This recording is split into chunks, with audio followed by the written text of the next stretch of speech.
가족이라는 이름 아래에서 얼마나 많은 것을 이해하고 얼마나 많은 것을 희생해야 할까요? 한번 꼬인 실타래 같은 갈등이 관계를 어디까지 어그러뜨릴 수 있는지. 이런 일을 겪고 나면 아무리 남편이라도 끝까지 저를 지지해 줄 수 있는 사람은 얼마 없을 것 같아요.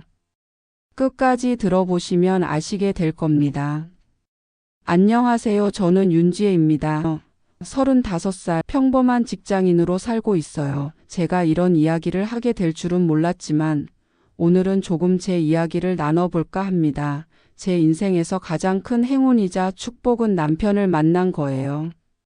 그 사람을 떠올릴 때마다 이 혼란스러웠던 순간에도 왜 그가 제 곁에 있어야 했는지 다시금 깨닫게 됩니다. 남편, 이시영 그는 세상에 하나뿐인 사람이에요. 따뜻하면서도 현실적이고 강인하면서도 부드러운 사람이죠. 저희가 처음 만난 건 대학 시절의 한 봉사활동 모임에서였어요. 그때 저는 낯을 많이 가리는 편이라 뒤에서 조용히 사람들을 돕는 일이 많았는데 남편은 그런 저를 먼저 알아봐 주더라고요. 항상 묵묵히 일하는 사람이 가장 멋있는 거예요 라는 그의 말 한마디에 그날 이후로 그의 존재가 자꾸만 제 머릿속을 맴돌기 시작했습니다. 우리는 연애를 시작하고 서로가 참 잘 맞는다는 걸 깨달았어요. 그는 저처럼 조용히 생각을 정리하고 행동하는 걸 좋아하지만 필요한 순간에는 망설임 없이 저를 끌어주는 사람이었어요. 저는 때로 혼자서 문제를 해결하려는 성향이 있었는데 남편은 같이 해결해도 되라는 말을 통해 저를 안심시켜 줬어요. 저는 그의 그런 모습에 점점 의지하게 되었고 사랑이라는 감정이 자연스레 스며들었습니다.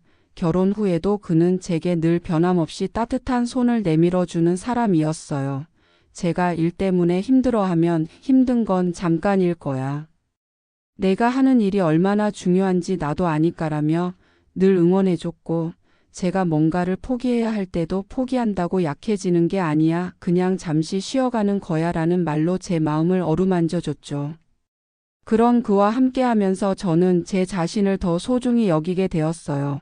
그는 제가 스스로를 이해할 수 있게 해준 거울 같은 사람이었고 제가 넘어질 땐 뒤에서 묵묵히 잡아주는 나무 같은 사람이었습니다. 그래서 저희는 더할 나위 없이 잘 맞는 팀이었습니다. 하지만 작년 10월 시댁의 칠순 여행 계획을 둘러싼 갈등이 터지면서 남편과 제가 함께 쌓아온 이 평온함에 금이 가는 듯한 순간이 찾아왔습니다. 저는 그때도 남편이 제 편이 되어줄 거라는 믿음이 있었지만 그 믿음조차 흔들릴 뻔했던 순간이었던 것이죠. 그 시작은 시어머니의 여행 제안과 제가 어쩔 수 없이 꺼냈던 현실적인 제안에서 비롯되었습니다. 그날의 대화는 처음엔 단순했어요. 모두가 모여서 아이디어를 나누는 자리였죠. 저는 다른 사람들의 의견을 존중하면서도 제 상황을 솔직하게 말했을 뿐이었어요. 그런데 왜 이렇게까지 일이 커질 줄은 몰랐습니다. 사실 시댁과의 관계는 나쁘지 않았습니다. 시어머니와 시아버지는 전통적인 가치를 중시하면서도 제게 강압적으로 대하려 하지는 않았고 시누이인 혜진 씨와도 특별히 큰 문제가 있었던 건 아니었어요. 그런데도 혜진 씨와의 관계는 가끔 어딘가 불편한 느낌이 들 때가 있었습니다. 그녀는 자신의 의견을 강하게 주장하는 사람이었고 그로 인해 가족 내에서 늘 중심적인 역할을 맡고 있었거든요. 반면 저는 최대한 갈등을 피하려 노력하는 성격이다 보니 그녀와의 대화에서 제 의견을 깊이 관철시키기보다는 조용히 동조하는 편이었어요. 그런데 칠순 여행 계획을 세우던 날 결국 그 미묘한 균형이 완전히 깨져버렸던 것입니다. 저는 회사에서 긴 휴가를 내는 것이 어려운 상황이었고 이를 솔직히 말해야 한다고 생각했어요. 부모님의 칠순이라는 중요한 기념일이었지만 현실적인 여건이 허락하지 않는다면 적절히 조율하는 것도 필요하다고 판단했죠. 그래서 저는 조심스럽게 2박 3일 정도로 일정을 짧게 잡으면 어떨까요? 라고 제안했습니다. 하지만 그 말이 끝나자마자 혜진 씨의 얼굴에서 불쾌함이 드러났고 그 다음엔 그녀의 차가운 목소리가 들려왔습니다. 그 순간 모든 시선이 저를 향했고 저는 숨이 턱 막히는 기분이 들었습니다. 그녀의 말 속에는 왜 가족의 중요한 날에 너는 이렇게 이기적으로 구는 거냐는 뉘앙스가 분명히 담겨 있었어요. 저는 최대한 침착하게 제 상황을 설명했지만 그녀의 반응은 변하지 않았습니다.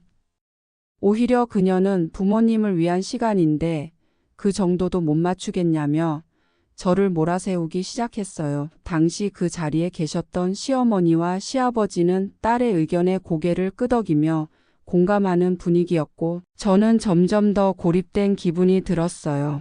남편은 그런 상황 속에서도 제게 힘이 되어주려 노력했습니다. 그는 제 손을 꼭 잡으며 괜찮아, 내 입장은 충분히 합리적이고 우리가 끝까지 설명하면 이해해 주실 거야 라고 조용히 위로했죠. 하지만 혜진 씨는 그 자리에서 끝내지 않았습니다. 며칠 뒤 남편에게 전화가 걸려왔고 혜진 씨는 여행 계획이 무산될 위기라며 모든 책임을 제게 돌리기 시작했습니다. 그녀는 올케 때문에 모든 가족이 불편해졌다고 말하며 오히려 남편에게 저를 설득하라고 요구했죠. 남편은 그녀의 말에 단호히 반박했지만 혜진 씨와의 대화는 감정적으로 점점 격해졌습니다. 저는 그 대화 내용을 듣고도 어떤 반응을 해야 할지 모르겠더군요. 제가 정말 잘못한 걸까? 아니면 제 의견이 이 가족에겐 받아들여질 수 없는 걸까? 스스로를 끊임없이 돌아보며 혼란에 빠졌던 시간이었습니다. 저는 그날 이후로도 머릿속에서 계속 그 자리를 곱씹었습니다. 제가 정말 잘못한 걸까요?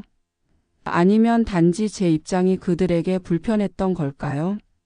생각할수록 마음이 복잡해졌습니다. 남편은 늘 제 옆에서 제 입장을 이해해 주려 애썼지만 저는 그마저도 미안한 마음이 들었어요. 왜냐하면 그 역시 가족과 저 사이에서 중심을 잡으려다 지쳐가는 게 느껴졌거든요. 혜진 씨와의 갈등은 단순한 의견 차원에서 끝나지 않았습니다. 그녀는 다른 가족들과도 이 문제를 이야기하며 저에 대한 불만을 표현했죠. 시어머니와 시아버지는 혜진이가 너 때문에 속상해한다는 말을 돌려서 하셨지만 그 말 속에 담긴 서운함과 불만은 분명 느껴졌습니다. 저는 점점 작아지는 기분이 들었어요. 물론 남편은 그런 상황에서도 끝까지 제 편을 들어줬습니다. 그는 우리가 잘못한 게 아니야. 우리가 현실적으로 할 수 있는 만큼만 하는 거지.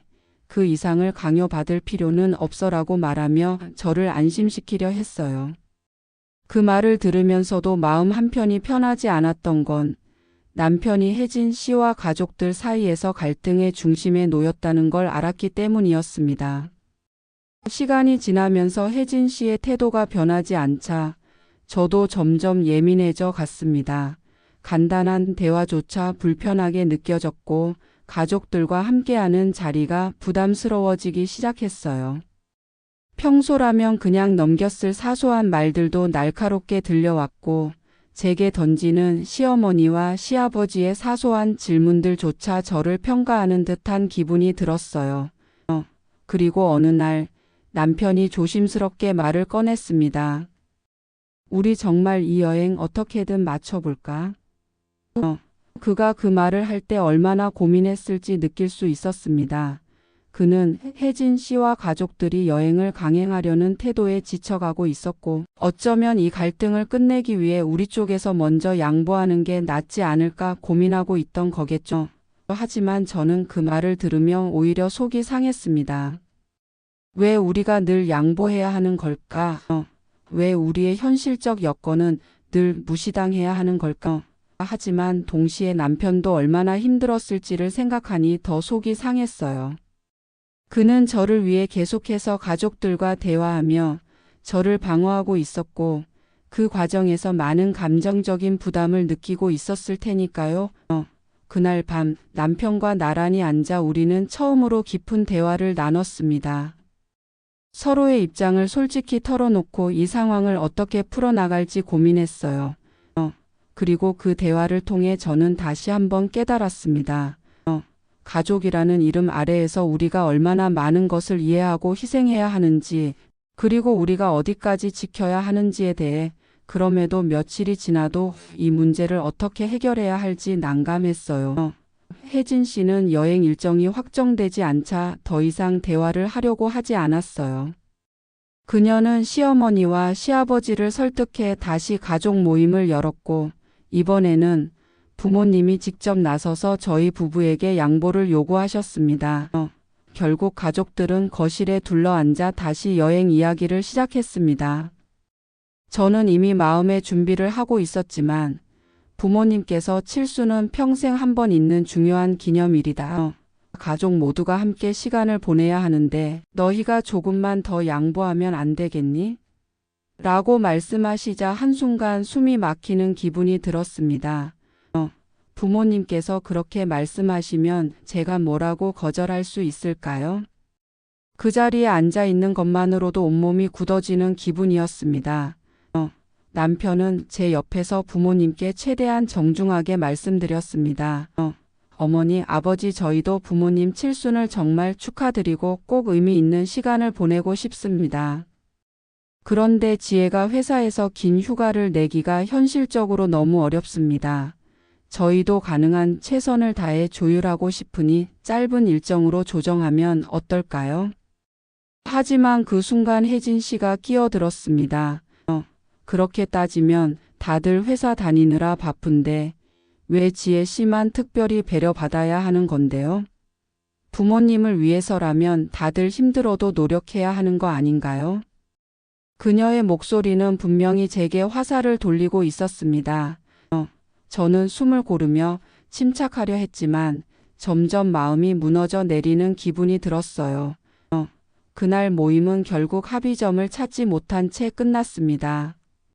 집으로 돌아오는 길에 저는 남편에게 속마음을 털어놨습니다. 왜 내 이야기는 항상 무시당하는 걸까? 내가 왜 이렇게까지 비난받아야 하는지 모르겠어. 그게 정말 부모님을 위한 건지 아니면 그냥 혜진 씨 뜻대로 하고 싶은 건지 분간이 안 가 제 목소리에는 울음이 섞여 있었습니다. 남편은 한동안 아무 말도 하지 않았습니다. 그는 운전석에서 한 손으로 제 손을 잡아주며 말없이 위로해줬습니다. 그의 손길은 따뜻했지만 그날의 감정은 쉽게 가라앉지 않았습니다. 며칠 뒤 보다 못한 남편은 혜진 씨와 단둘이 만나기로 했습니다. 그는 그녀에게 우리 입장을 이해해 달라고 다시 한번 설득하기 위해 나선 것이었죠. 하지만 돌아온 남편의 표정은 어둡기만 했습니다. 혜진 씨는 남편의 설득에도 전혀 귀를 기울이지 않았고 오히려 지혜가 가족의 의미를 모른다며 제게 책임을 돌렸다고 했습니다. 남편은 그 말을 들으며 결국 참아왔던 감정을 터뜨렸습니다. 그는 혜진 씨에게 단호하게 말했습니다.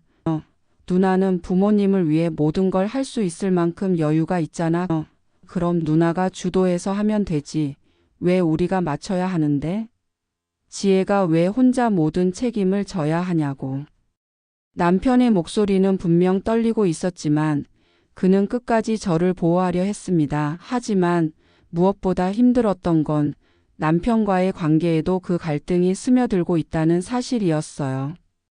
그는 여전히 제 편에 서서 저를 지켜주려고 했지만 혜진 씨와 부모님 사이에서 그 또한 점점 지쳐가는 게 느껴졌습니다. 저는 그가 제게 부담을 느끼지 않을까 걱정됐고 때로는 저 자신이 이 문제의 중심이 된 것 같아 죄책감마저 들었습니다. 그러던 어느 날 남편과 저는 집에서 깊은 대화를 나누게 됐습니다. 그는 침착한 목소리로 제게 물었습니다. 지혜야, 너는 지금 이 상황에서 정말 힘든 거 맞지? 그 질문을 들었을 때 저는 그동안 억눌러 왔던 감정이 터져 나오는 걸 느꼈어요. 힘들어, 너무 힘들어. 내 입장이 계속 무시당하는 것도 우리가 가족 안에서 동등하게 존중받지 못하는 것도 너무 괴로워. 남편은 한동안 말없이 제 말을 들으며 고개를 끄덕였어요. 그리고 조용히 말을 이었죠. 나도 너만큼 답답해. 내가 누나랑 부모님께 아무리 설명해도 우리 입장을 전혀 받아들이려 하지 않는 게 보여. 솔직히 나도 우리 가족이 이렇게까지 고집을 부릴 줄은 몰랐어. 그의 목소리엔 진심 어린 피로감과 동시에 저를 위로하려는 마음이 담겨 있었습니다. 남편은 이렇게 말했습니다. 지혜야, 내가 누나와 부모님께 다시 한번 이야기해 볼게. 이번엔 단순히 우리 입장을 설명하는 걸 넘어서 우리에게도 우리가 지켜야 할 현실이 있다는 걸 솔직히 털어놓을 거야. 그리고 며칠 뒤 남편은 부모님과 혜진 씨를 다시 만나 설득에 나섰습니다. 그는 그 자리에서 그동안 제가 겪었던 어려움과 이 상황에서 우리가 처한 현실적 한계를 모두 털어놓았다고 했어요. 그는 지혜는 가족이기 때문에 최선을 다하려고 했던 거야. 하지만 우리 모두에게 맞는 방법을 찾는 것도 중요하지 않을까? 라며 저를 변호했습니다. 하지만 그 대화는 순조롭지 않았습니다. 혜진 씨는 여전히 가족이라면 부모님을 위해 조금 더 희생해야 하는 거 아니냐며 강하게 반박했고, 시어머니와 시아버지는 딸의 의견을 옹호하며 그건 맞는 말이다. 가족 모두가 힘을 모아야 한다고 말씀하셨다고 했습니다. 이젠 더 이상 답이 없다고 생각한 남편은 무언가 결심을 했는지 집에 돌아와 저를 꼭 안아주며 말했습니다. 지혜야, 우리가 더 이상 여기에 갇혀 있을 필요는 없어. 우리가 할 수 있는 만큼 했잖아. 이제는 우리만의 일상을 지키는 게 더 중요해. 그 말을 듣는 순간 제 안에 있던 긴장과 억울함이 한꺼번에 풀리는 듯한 기분이 들었습니다. 그렇게 우리는 더 이상 가족 여행 계획에 대해 이야기를 하지 않기로 했습니다. 대신 우리만의 방식을 찾기로 했죠. 남편은 이후로도 계속 혜진 씨와 연락을 주고받았지만 대화는 늘 평행선이었습니다. 혜진 씨는 여전히 자신의 입장을 굽히지 않았고, 부모님 역시 딸의 의견에 동조하며 사실상 남편과 저를 설득하려는 태도를 유지했어요. 하지만 그 과정에서 저는 한 가지를 깨달았어요. 이 갈등의 중심에는 저희 부부의 의견이 받아들여지지 않았던 것도 있지만 가족 간의 대화 방식과 기대치가 문제였다는 거요. 시댁에서는 늘 가족이니까 희생해야 한다는 논리가 우선이었어요. 그런데 저희 부부는 그 희생이 한쪽으로만 치우치는 게 과연 가족의 의미에 부합하는지 고민할 수밖에 없었습니다. 특히 저는 회사라는 현실적인 환경 속에서 저의 자리도 지켜야 하는 상황이었으니까요. 어느 날 남편과 저는 저희 둘만의 결정을 내리기로 했습니다. 더 이상 가족 모임에서 끊임없이 반복되는 갈등에 얽매이지 않고 우리가 할 수 있는 최선의 방법을 찾기로 한 겁니다. 우리는 부모님께 개별적으로 연락을 드려 여행 일정에는 참석하지 못하겠지만 따로 시간을 내어 부모님을 위한 시간을 마련하겠다고 말씀드렸어요. 부모님은 처음엔 섭섭해 하셨지만 저희의 입장을 다시 한번 설명드리자 마지못해 이해하는 모습을 보이셨습니다. 물론 혜진 씨는 여전히 불만을 품고 있었고 이후로도 대화가 차갑게 이어졌지만 저는 그 상황에서도 더 이상 예전처럼 죄책감을 느끼지 않기로 했습니다. 남편과 저는 이후로 부모님을 위한 작은 파티를 준비했습니다. 우리가 직접 부모님 댁에 찾아가 케이크와 선물을 준비하고 칠순을 축하하는 시간을 따로 마련했죠. 그것은 그날의 긴장을 조금은 풀어주는 계기가 되었고 부모님께서도 차츰 우리의 입장을 받아들이는 듯 보였습니다. 물론 혜진 씨와의 관계는 여전히 어색한 상태로 남아 있었습니다. 그녀는 가족 내에서 중심적인 역할을 맡아왔던 만큼 저희 부부가 그 역할에 맞춰주지 않았다는 점을 여전히 못마땅하게 여기는 듯 했어요. 하지만 저는 이제 그 관계에 과도하게 신경 쓰지 않기로 마음먹었습니다. 가족이라는 이름 아래서 모든 것을 이해하고 맞춰야 한다는 압박은 때로는 한계를 넘어서게 합니다. 그리고 그 한계를 넘어서게 될 때 비로소 우리가 무엇을 위해 싸우고 있는지를 깨닫게 되는 것 같아요. 저는 그 과정을 통해 가족이란 서로의 다름을 인정하고 그 안에서 가능한 범위 내에서 최선을 다하는 것이라는 걸 배웠습니다. 남편은 그날 밤 저를 보며 말했습니다. 결국 우리가 지킬 수 있는 건 우리 둘뿐이야. 그리고 그걸 잊지 않는 한 어떤 상황에서도 우린 괜찮을 거야. 저는 그 말을 들으며 다시 한번 그의 존재가 얼마나 소중한지 깨달았어요. 가족 간의 갈등은 여전히 완전히 사라지지 않았지만 저는 이제 그 갈등에 매몰되지 않고 저희 부부만의 삶을 지키는 법을 배우게 되었습니다. 시간이 흐르면서 시댁과의 갈등은 조금씩 희미해져 갔습니다. 완전히 해결된 건 아니었지만 그 갈등이 우리의 삶을 지배하지 않도록 저와 남편은 스스로를 보호하기로 마음먹었어요. 무엇보다 저희 부부는 그 사건을 통해 서로의 존재가 얼마나 소중한지를 다시 한번 깨닫게 되었습니다. 칠순 여행은 결국 혜진 씨가 부모님을 모시고 떠나는 것으로 정리되었습니다. 저희는 그 여행에 참석하지 않았지만 부모님이 무사히 좋은 시간을 보내고 돌아오셨다는 소식을 들었을 때 저도 모르게 한숨을 내쉬며 안도했습니다. 그리고 여행에서 돌아오신 부모님께 저희가 따로 준비한 식사 자리를 마련하면서 비록 방법은 달랐지만 부모님의 칠순을 함께 축하할 수 있었던 것에 의미를 두기로 했습니다. 하지만 가족 간의 관계는 여전히 어색했습니다. 혜진 씨는 저희를 대할 때마다 조금은 차가운 태도를 보였고 저는 그 감정이 여전히 남아 있음을 느낄 수 있었죠. 하지만 저는 이제 그것을 억지로 해결하려 하지 않기로 했습니다.